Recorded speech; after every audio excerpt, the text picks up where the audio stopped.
Pursuant to Standing Order 106-4, the committee recommends consideration of the request by 5 members of the committee to undertake a study of the reclassification and transfer of Luca Magnotta and other federal offenders. I will now open the floor to debate. Mr. Caputo, please. Thank you very much, Mr. Chair. It's an honor to be here on behalf of all Canadians and the people from Kamloops, Thompson, Caribou. Mr. Chair, this is what I can say in the circumstances. I think most Canadians were shocked at the transfer of Paul Bernardo, and I feel similarly Canadians are also shocked to find out that Luca Magnotta and others are not only in medium security but also in the same penitentiary. It's as Conservatives, we will always stand with victims, stand with those seeking transparency, and those seeking the truth. And it's for that reason that today we bring forward this motion in light of the significant offences that have been committed by not only these 2 people, but others who are in medium security to further study this. It's important that we get to the bottom of the impact of bills like Bill C-83 and other policies in place with this Liberal government. And with that, I will move my motion and read it into the record, Mr. Chair. The motion reads as follows: that, in light of the transfer of sadistic killer Luca Magnotta out of a maximum security prison to a medium security prison, the same facility that serial killer and rapist Paul Bernardo was transferred to last year, and given that the Minister's office was made aware of these transfers in advance, the committee immediately undertake a study in priority order of no less than 6 meetings, and that these meetings begin this week on how the decision to make this transfer was made, the prisoner transfer process for prisoners in maximum security facilities, and the committee report its findings to the House of Commons, and the committee shall call the following witnesses to appear: A, the Commissioner of the Correctional Service of Canada, Anne Kelly; B, the Deputy Minister of Public Safety, Sean Tupper; C, the Minister of Public Safety and Democratic Institutions and Intergovernmental Affairs, the Honourable Dominic LeBlanc; D, the former Minister of Public Safety, the Honourable Marco Mendicino; E, the Chief of Staff to the Minister of Public Safety at the time; F, Janice Charette, former Clerk of the Privy Council; G, the Warden at Lama Casa Institution; H, representatives from the Union of Canadian Correctional Officers; I, Marcia Penner, Tennille Chwalziak, and Laura Murray as individuals. Thank you, Chair. Thank you, Mr. Caputo. And now we have Mr. Lloyd, please. Thank you, Mr. Chair. And I know we've had a number of meetings on the issue of the Bernardo transfer already, but certainly new information has come to light that I think is shocking to Canadians. It's shocking because some people might have dismissed the transfer of Paul Bernardo as an isolated incident. I know that the Minister of Public Safety at the time said it was shocking and incomprehensible. But now we've learned that it's not just an isolated incident, that this is a pattern, a repeated pattern under this government, that several high-profile serial killers and killers have been moved out of maximum and into medium. Furthermore, there's been recent ATIPs that have revealed that the Chief of Staff of the Public Safety Minister at the time was aware that these transfers were taking place. And it's interesting because in all of our study about Paul Bernardo's transfer, the minister's office knew all along that Luca Magnotta was being transferred in 2022 as well, and yet that information was never brought to light. It was never revealed to this committee under our previous study, and that's not the only high-profile case that we've seen. And so I think there's... Point of order, Ms. O'Connell, go ahead. Thanks, Chair. Sorry, can we get this motion distributed? It has been. I'm told it just has been, Ms. O'Connell.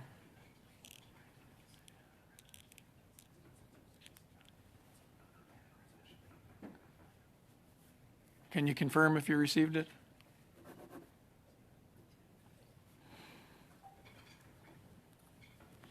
I'm just checking, sorry.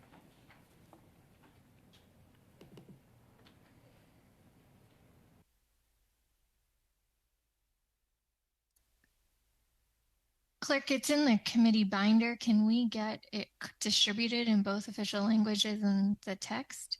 We all have to log into our binders now. Just check your email. The clerk is telling me it's attached to the email. Okay. Okay, I have it. Thank you. Continue, Mr. Lloyd, please.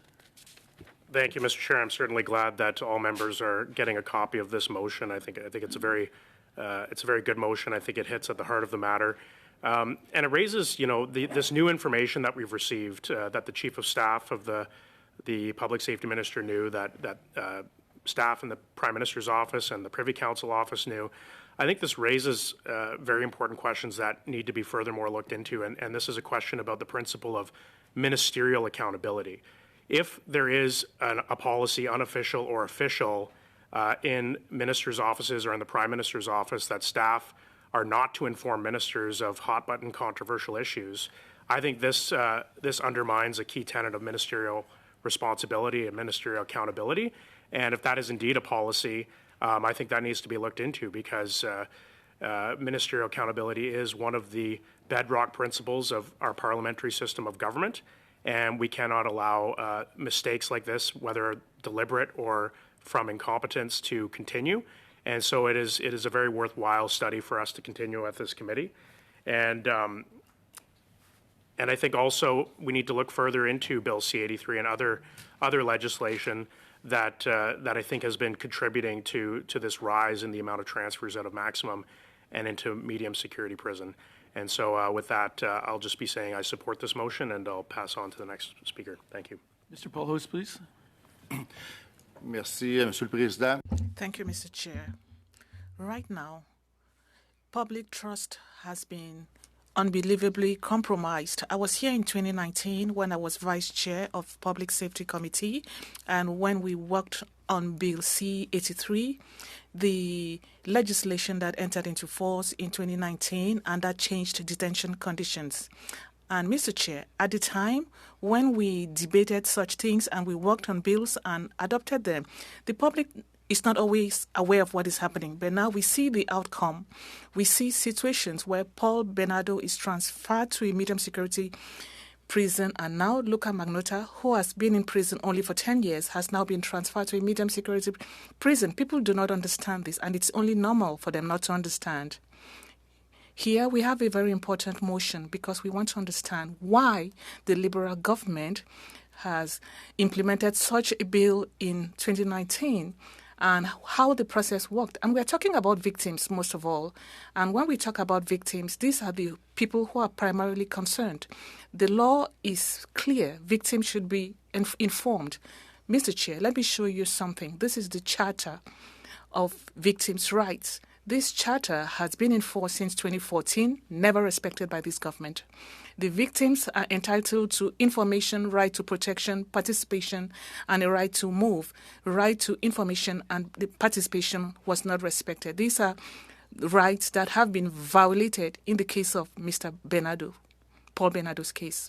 Why, Mr. Chair, should we always fight for victims? We always have to fight for the right of victims to be heard. Why do we have criminals like Paul Bernardo and Magnotta, just to name these ones, because I'm sure there are others who have been transferred in such conditions?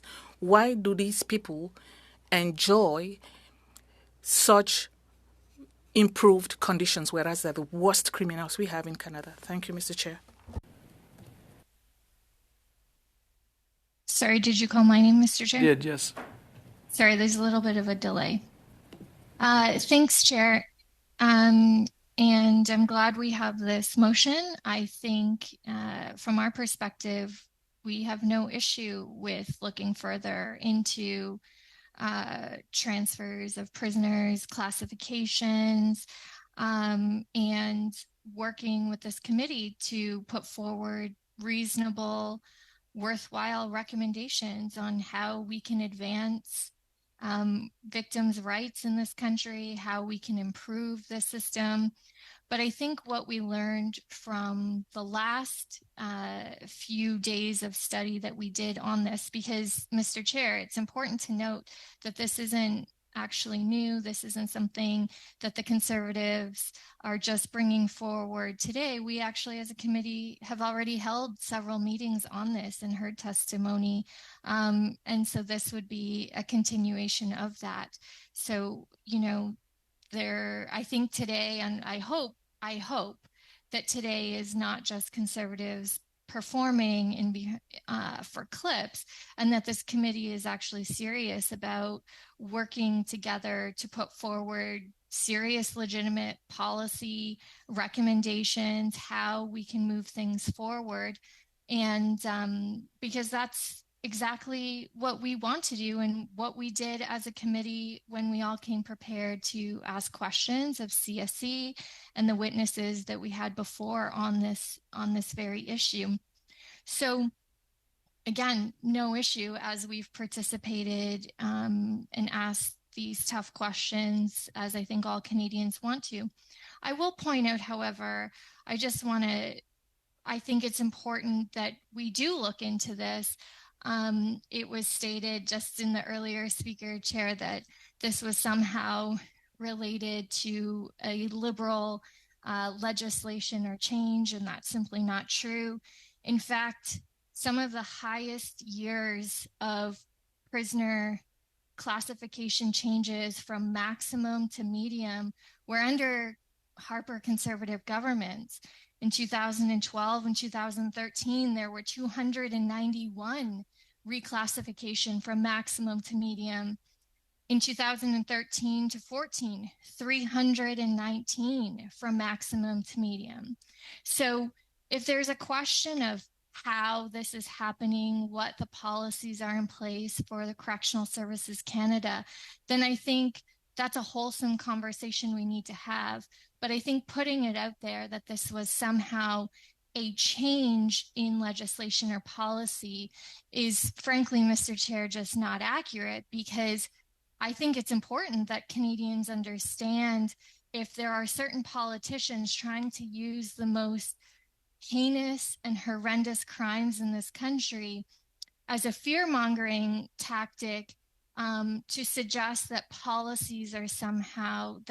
current policies are somehow different from when Conservatives have held office, because I think it's important we actually get this data on the table so Canadians see exactly how decisions are made. If this committee wants to make recommendations to the government to make changes or review policy, I think that's absolutely appropriate. But if there's this suggestion, if we're starting off at this base of misinformation, that there was a policy change when, Mr. Chair, I just outlined the highest number of maximum to medium reclassification in our justice system happened in the year of 2013-2014 under the Conservative so-called tough on crime language. So I think it's important we get the facts, and that's why we're very happy to continue to hold meetings on this and make legitimate, fulsome policy recommendations based on what we hear, and ensuring that Canadians' voices are at the table. But like I said, Mr. Chair, I think it's incredibly important that we start from a place of truth and honesty. And so I hope that the continuation of this meeting does do that, because I do think we have a number of policy insights and things that I think every member of this committee would want to share. Mr. Chair, I'll just raise a couple of points with the motion as drafted, and I want to hear from colleagues. So please add me to the list again, because I'd like to voice the other opinions first. But in terms of immediately in 6 meetings, again, no issue studying this.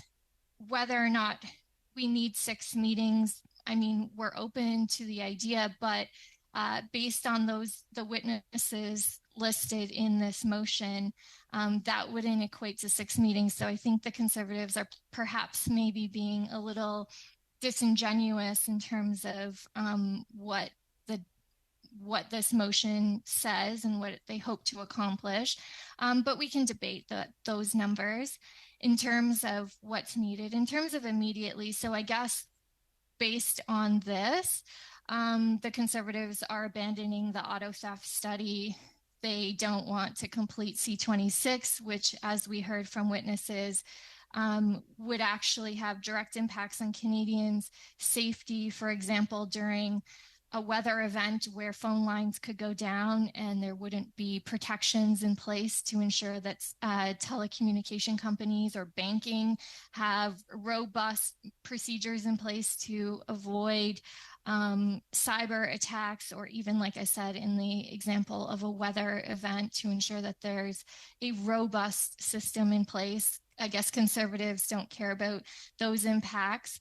And again, this committee can determine timing, but this was something that committee had determined in terms of the sequencing of meetings. So if auto theft is being abandoned, cybersecurity is being abandoned, and then the other studies that we were looking at as well, in terms of just timing. And then I would assume that the minister's visit on mandate is also being abandoned, which it was scheduled for next week, given if this motion passes as is. So I have concerns with some of that, just given the other committee priorities that we've talked about. But like I said, I'm prepared to listen to what other opinions in terms of priority and sequencing, but we're not opposed to this study. I would also suggest, Mr. Chair, I'm going to move just one amendment for now, and that is to add the following witnesses. Howard Sapers, the former correctional investigator for Canada, the John Howard Society of Canada, the Canadian Association of Elizabeth Fry Societies, Aboriginal Legal Services, Black Legal Action Center, and Canadian Civil Liberties Association. And I'll distribute those names to the clerk. I may have other amendments later, Mr. Chair, in terms of, as I said, my raised concerns about, just in terms of sequencing and the amount of meetings. But we're more than happy to move forward to continue the continuation of this study. But I do want to take into account other people's comments before making any additional amendments. But I think it's important we add some additional witnesses there. Thank you, Ms. Chair. O'Connell. Do we have any comments on those amendments, on this amendment? Mr. Lloyd, please. Yes, I don't have any issue with any of those witnesses, but I just would note that at the beginning of Ms. O'Connell's statement that she was talking about how Conservatives were being disingenuous because this wouldn't take 6 meetings, but I think certainly with those additional witnesses, I think it would take us to 6 meetings. And so I think that just, it shows that, we have no problem with adding those witnesses. And we look forward to having 6 meetings on this. Thank you, Mr. Chair.